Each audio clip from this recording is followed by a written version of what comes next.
This is the Thoughtful Travel Podcast. I'm your host, Amanda Kendall of the notaballerina.com travel blog. Every episode I'll share travel tales from several fellow travel lovers, and together we hope to entertain and inspire you, remind you of some of your own great travel experiences, and encourage you to hit the road again soon.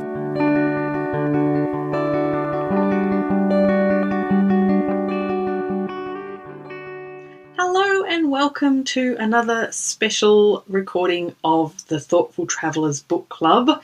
This is the audio from our Facebook Live when I discussed with Thoughtful Travel podcast listener Justin, we discussed Paul Theroux's book On the Plane of Snakes, which was our March and April Thoughtful Travellers Book Club book. We had a lot of fun games figuring out how to get Justin on the live with me. Technology was a challenge for us, and it had all changed. But we ended up running a Zoom live call through Facebook, new skill for me, and at first we weren't even sure if anyone was listening, but it all worked out, and we did have a lovely audience. So thank you if you were in that audience, and if you weren't, then you might want to listen ahead to the audio file of that Thoughtful Travellers Book Club discussing On the Plane of Snakes. If you want to know more about the Thoughtful Travellers Book Club, then just head to the website at notaballerina.com/book club, and you will see all the books we've read so far and the books we have lined up to read in the near future. The May book, which we're discussing soon, is Monisha Rajesh's Around the World in 80 Trains. If you're a train travel lover like me, you will thoroughly enjoy this book. I have absolutely adored it, except for the fact that it's giving me really itchy feet to get out there and get on some long-term train travel again. And I can't right now, can I? So it's a bit frustrating, but apart from that, it's been fabulous. Anyway, thanks for being part of the Thoughtful Travellers Book Club. And I will let Justin and I do the talking now from our Facebook Live event for the March and April book. Enjoy. Good morning, everybody, or good evening, or wherever you are in the world. It's morning here. It's actually a little bit dark, but it should be getting lighter soon. So I've been trying to adjust my lighting because it's 7 a.m. here in Perth, and we're getting towards that wintry end of the year where it's a bit dim. So today I have a very, very, very special guest on the Thoughtful Travellers Book Club because it's so much nicer not to just be talking to myself. So welcome, Justin Watson in Canberra. Thank you, Amanda. We may actually be talking to ourselves. Have we checked? We may well be talking to ourselves. Let's check. I'll just see if I have the ability to check. Let me try and open this up here. No, there are 3 people watching us. So do leave a comment if you can see us so that we know we are not talking to ourselves. Oh, Helen's here. So Helen says, hi, Amanda, Justin. So she's watching. Helen's in Perth. So Helen's in Perth. Awesome. Excellent. Yes. So it's so nice to have someone else here to chat to. And so, of course, today we are talking about Paul Theroux's tome On the Plane of Snakes. And mine's slightly different. Oh, gosh, isn't it funny? And it's so new when we still already have different versions. Yeah. Yes, there you go. I didn't even know.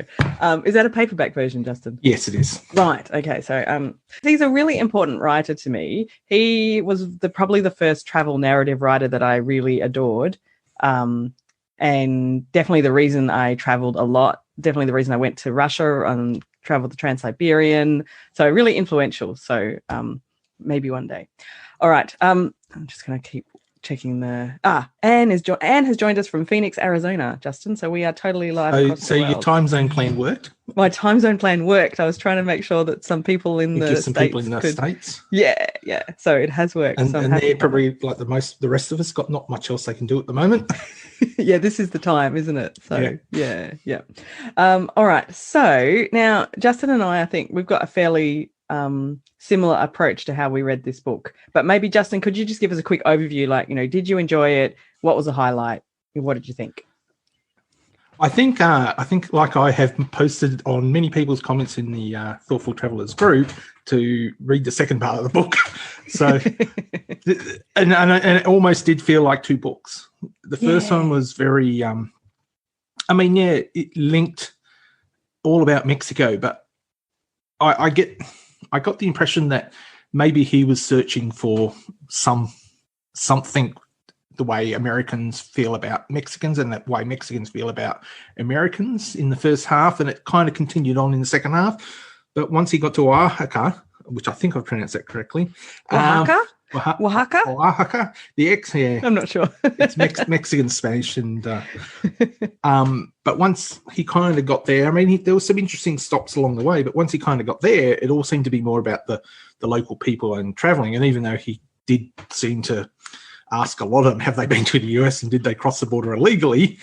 There was a lot more for me to get out of the book in terms of especially with the Indigenous people up in the mountains. And just, he did seem to get off the beaten track, but then some of the big cities he visited also, sounded amazing to visit. There was stuff in there like, which I know we'll talk about, like language schools and things like that. So, and then I think the ending was really good. I think the bit about the Zapatistas in the kind of a separatist or a independence movement or whatever you want to call it was quite well done. So, yeah, I like the ending of the book, but yeah, it wasn't my favourite of his. No, it wasn't my favourite of his either. And I feel like the first half could have had a really good edit. And about 100 pages.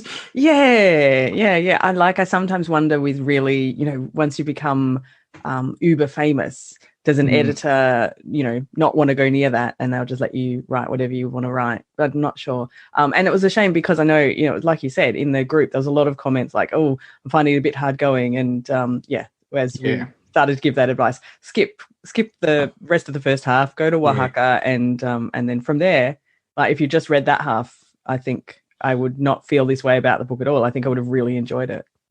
Yeah. It did seem to be more a political kind of thing in the first half and more travel focused in the second half. And not to say that I haven't read all of Paul Theroux's books, but I believe he's written across a lot of travel, but he's done a few other different genres. Yeah, he's written novels and stuff as well. So, and Bill Bryson, another person's done the same thing. He's branched out from travel. So, this one was kind of, I found it interesting, but it was hard going. Yeah, and actually, I really like to hear from some of the Americans listening, and I know there's at least a few on now. I've just seen in the comments, because I've got this in our notes, haven't I, Justin? We've got an Australian perspective, and we're really far from that border between Mexico and the US. Exactly. And we hear bits and pieces, but kind of what we hear is oh, let's build a wall, and not much more. Like it's not something that we really get much in-depth information on down here, and we certainly don't have any lived experience of what that's like. And no. So I'd be curious to hear from the American readers and listeners who've read it, how that lands for them, especially that first half of the book. Yeah, I think Australia has had its own issues with things like boat arrivals, for example, completely different thing, but not completely different, but similar, similar thing. Yeah, I agree. Similar though, but I don't think the dynamics with how the Mexican and the US governments play out are the same in Australia with this. So that's why that political side is a little bit more interesting, because that part of it is different. We still have the same kind of segments of society, those that are really upset about it, those that don't want better treatment of refugees and people in the middle ambivalent. We still got all of those, but I think it's just the way the government's operated, and that was probably the more interesting thing, who had the power and which parts of Mexico. So but also like the physicality of it. Like when we have refugees who've come, they come, with boats or whatever, they're from often very far away places, and they're very culturally diverse. Like it's not just one kind of people, and they end up in different parts of spread across Australia. And whereas in the States, where it's that whole kind of border area where they've come, the areas close to the border where there's then a lot of Mexican influence and people who've been there, and so it's quite to me it's quite a fascinating and quite different kind of area. Okay, I just want to mention so the poor Europeans today are not with us because it is the middle of the night there, but Richie is always a highly contributing member of the Thoughtful Travellers group, and he wrote in, he said, sorry, it's this really long message, but it's actually a really good message, and I thought it was interesting to sum up kind of a European perspective perhaps. So I'm just going to read most of what Richie wrote, and he said, to be completely honest, I think I'd been a bit blinkered as to what life in Mexico really could be like before reading this. I'd agree. Same. My understanding before stretched as far as Cancun. A lot of British people go for holidays if they want to go out of Europe. I've also watched the film Sicario with Emily Blunt. Amazing film, but didn't actually realise that this had some pretty accurate representations of ongoing struggles in Mexico and between Mexico and the US. And the book really gave a bit of understanding to some of the imagery I've seen in that film. And Richie goes on to say, what sums this up for me is when Paul is talking to a young mother who says the risks and privations in Mexico are much worse than those endured in a border crossing, which answers the question as to why do people try to cross the border. Maybe for them it's more a case of why not try to cross the border, which shows throughout with how many people he speaks to that have crossed the border at some point in their lives. It was interesting to see at the end of the book that the realisation of how dangerous and risky the journey was actually seemed to hit home. Yeah, I don't think any of us have any, unless we've actually done something like that, have any idea how dangerous some of these things are. And the same with our perspective with boats arrivals. We hear about them sinking, but we've got no idea how hard that journey is. And same with crossing that Mexican border. It sounds horrendous crossing the desert. So, and they put their lives in some complete strangers' hands. And so I think that was pretty well.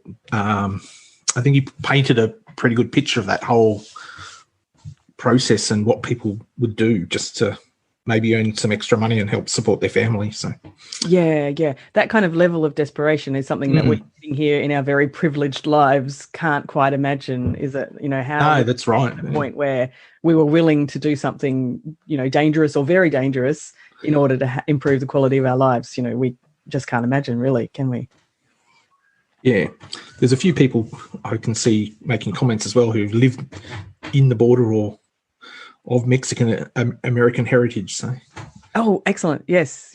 I'm flicking screens everywhere. I need 3 screens now, not 2. Anne says particularly hard, challenging for me in the beginning of the book, having lived in San Diego. Oh yeah, very close, maybe 20 miles or less from the border for 25 years. I've been to several of the border towns on both sides and not just in California. And that would be, you'd have a much better perspective than us. And Shah says, hi from Durango, Colorado. Being of Mexican-American heritage, I was very interested in Paul Theroux's observations and how kind and respectful the people in the villages were to him. That's really interesting. Yeah, Shah, I'd love to hear more from you as well about how you perceive the book as a whole, and do you think it's kind of a fair representation of things? So interesting. All right, now, Justin, let's run through a couple of these things that we talked about before. We've kind of covered the how it works as a book, and perhaps, but I did have a bit that I kind of liked about it. So it's from kind of early on, and he writes, it is pleasant in Mexico to sit by the beach, inert and sunlit, sipping a mojito, but who wants to hear about that? What you crave in reading a travel narrative is the unexpected, the taste of fear, the sudden emergence by the roadside of a wicked policeman threatening harm, which is true, hey? Yeah, yes. Which is ironic because then when he then spent the second half of the book, especially after, I think, from Mexico City onwards, avoiding the police. Yeah, that's true. He decided he didn't need any more wicked policemen threatening harm. Thanks very much. But yes, so I think that's true. It's true of everything, of everyone. Every time we talk about travel, is that so often the things that don't go to plan, or things that go wrong, or things that are unexpected at the very least, that's the part that we want to know more about. So. Yeah. And, there was another part in there that I remember was about his description of the typical middle-class Mexican holiday, which was to a resort with all-you-can-eat buffets.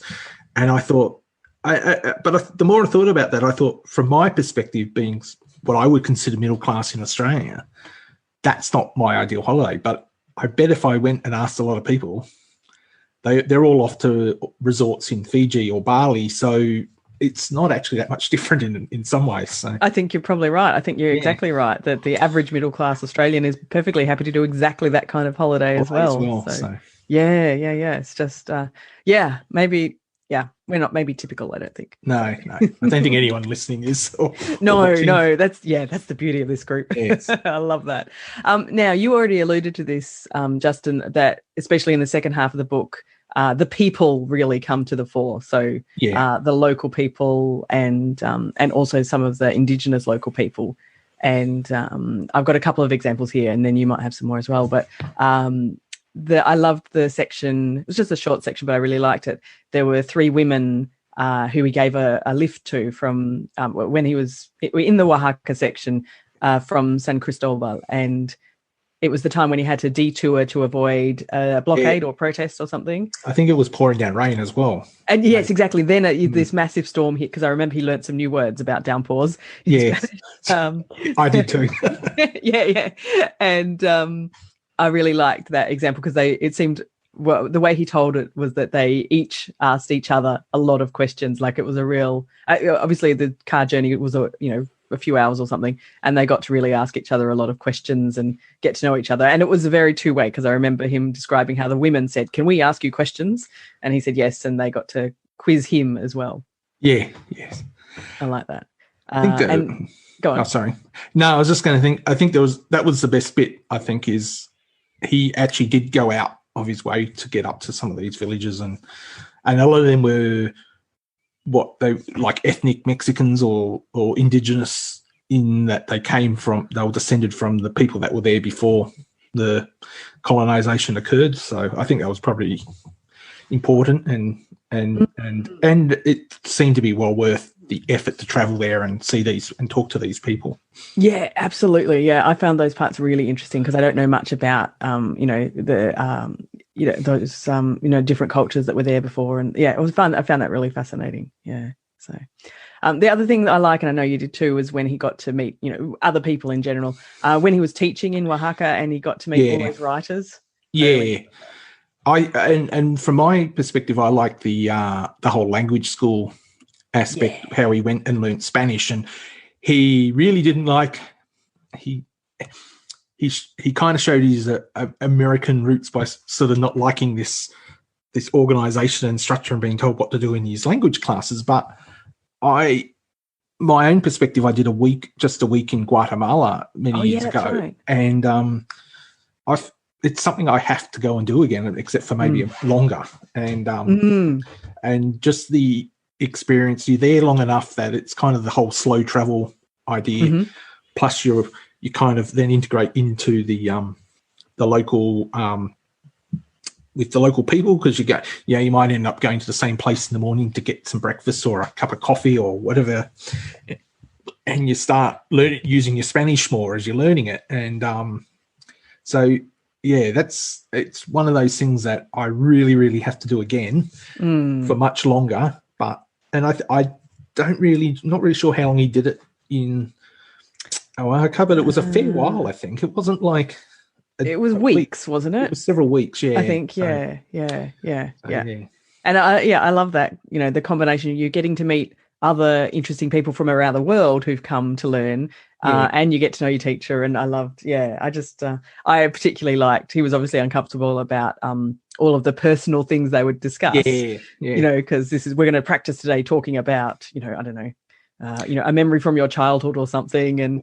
But that's one of those things. It's a unique situation, and you get to share these stories that you might not really talk about in other situations. I love that. And then there was a little bit that I found funny was when he did speak to one of the other students, and they kind of confessed to him that they were lying about all the stuff they had been saying anyway. Yes. Oh, I forgot that bit. That's right.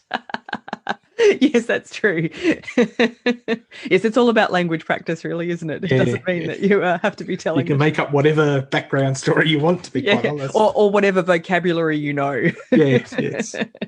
I do remember doing that in some language classes as well. Like, well, I want to say this, I don't know the word for that, so I'll just say this instead. So yeah.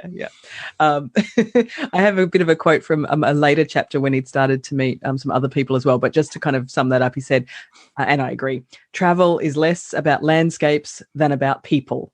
Not power brokers, but pedestrians in the long march of every man. Once again, in Mexico, as with my students, my chance encounters with campesinos, with Francisco Toledo and so many others, I felt lucky in the people I met. Yeah, and there was that person he met who he had that art gallery, and he was quite well famous and very hard to get a meeting with. But yeah, that's obviously. Right. I'd be curious to know whether when he requested the meeting, they actually looked up and gone, "Oh, who's this Paul Theroux guy?" And Oh, okay. Oh, Famous. okay, I'll have a meeting, or whether We'll meet him.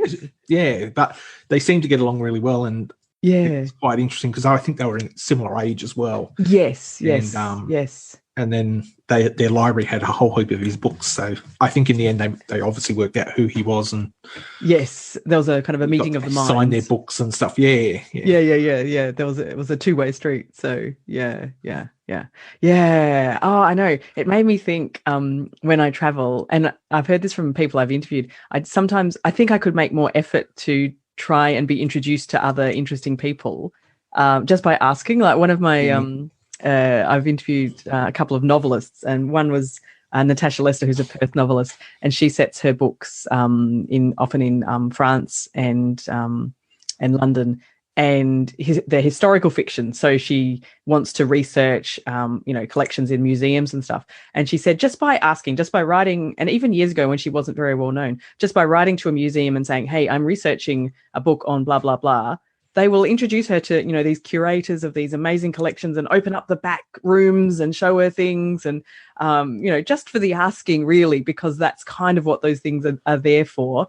And if you have a good reason to have a sticky beak, then the world's at your feet. Often it's just a matter of asking often, and we don't do that. So, yeah, it's interesting. Let me just check if we've had any more comments. I can't see any, so I'm going to keep going. So the other thing that, Justin, you brought this up about places we want to go. And yes, tell me more. Well, I have already travelled to some of Central America. And it was a while ago, over 10 years. So I did some trips into places, Guatemala and Costa Rica. And Mexico was always a place, funnily enough, and I know some of the Central America has had its fair shares, but Mexico was always a place that people kept telling me how dangerous it was. So you didn't go there, but I love the colonial architecture and just the backdrop of volcanoes, and I just really love that. And you could just, the week I did in the language school, I would just sit there, go to class in the morning, and then wander the town. This was in Antigua, Guatemala, and just wander the town in the afternoon, or occasionally they would put some activities on for class. So we went for a hike up to a hill, and another day we went to a volcano, which is another story altogether.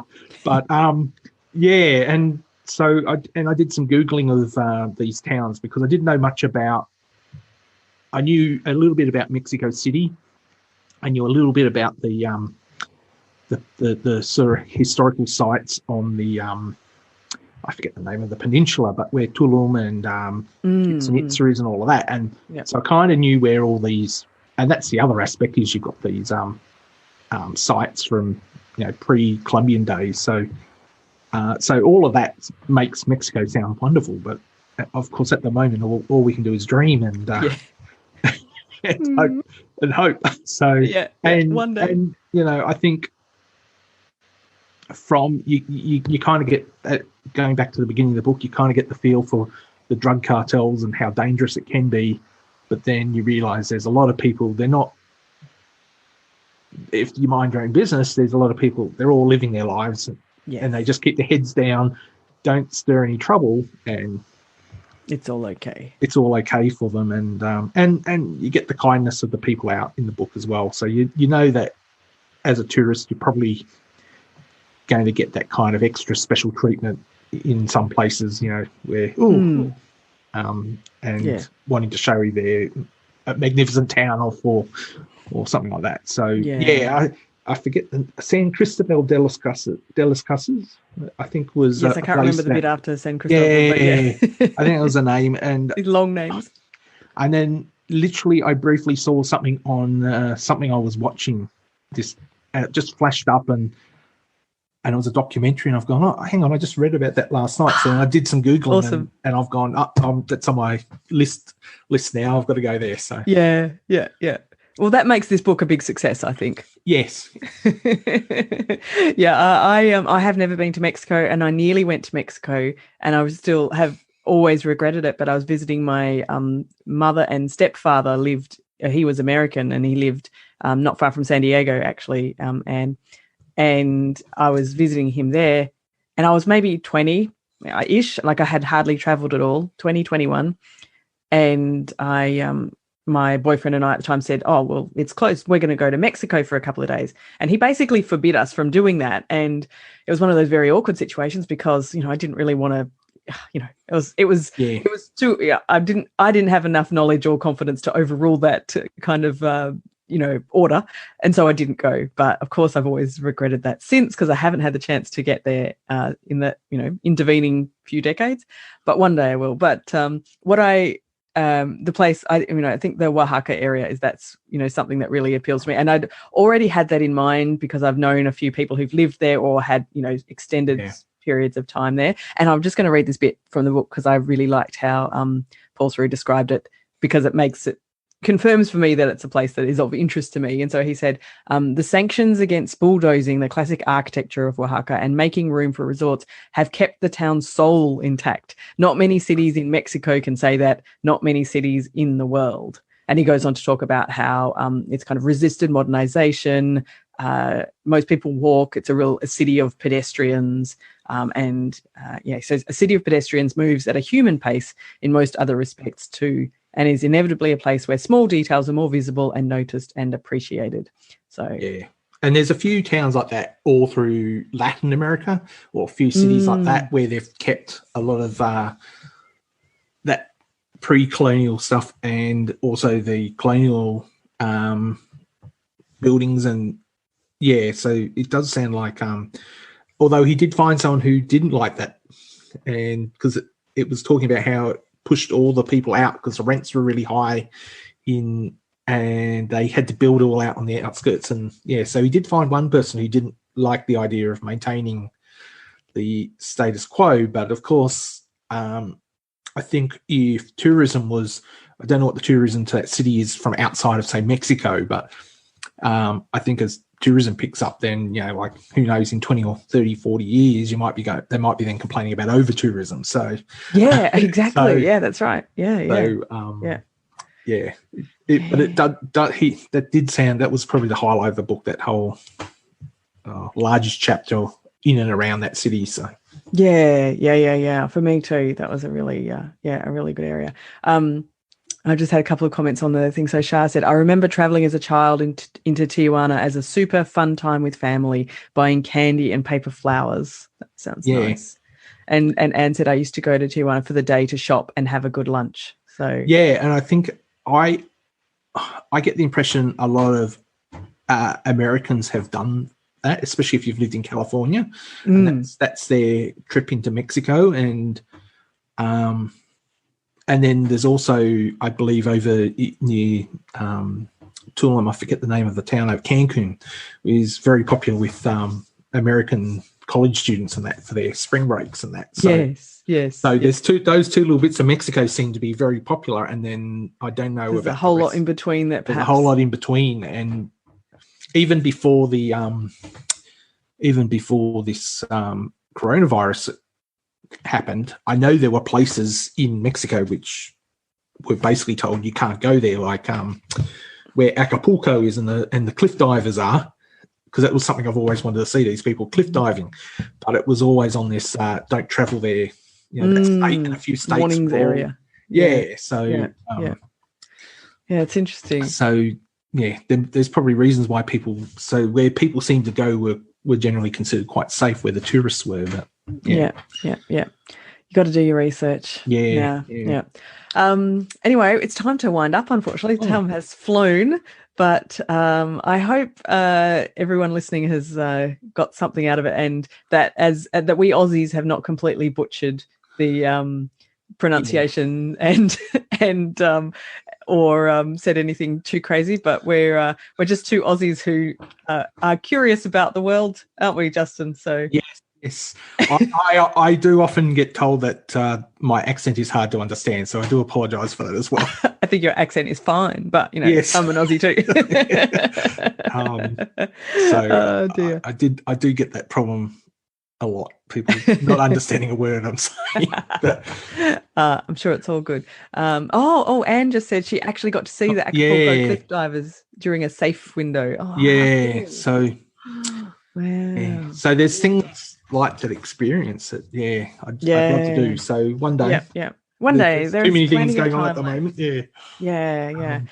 Well, anyway, Justin, thanks heaps for coming to chat with me this morning. Hopefully people enjoy seeing a conversation going on rather than... I tell you, it's way more fun for me than talking to myself with comments. So, yes. And we even got the technology right, which I'm very proud of. So, yes. So, everyone, thank you very much for taking part in our March/April book club.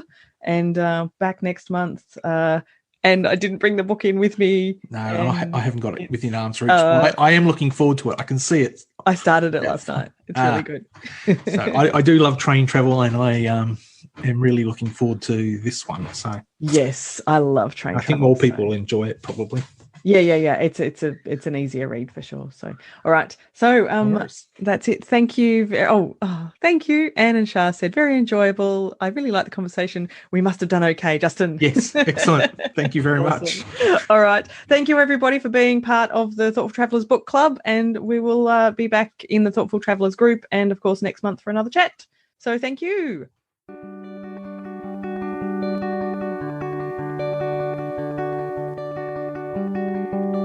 This has been another episode of the Thoughtful Travel Podcast. Show notes and other information are at notaballerina.com/podcast. Join me again soon for another chat about why we travel. Bye for now.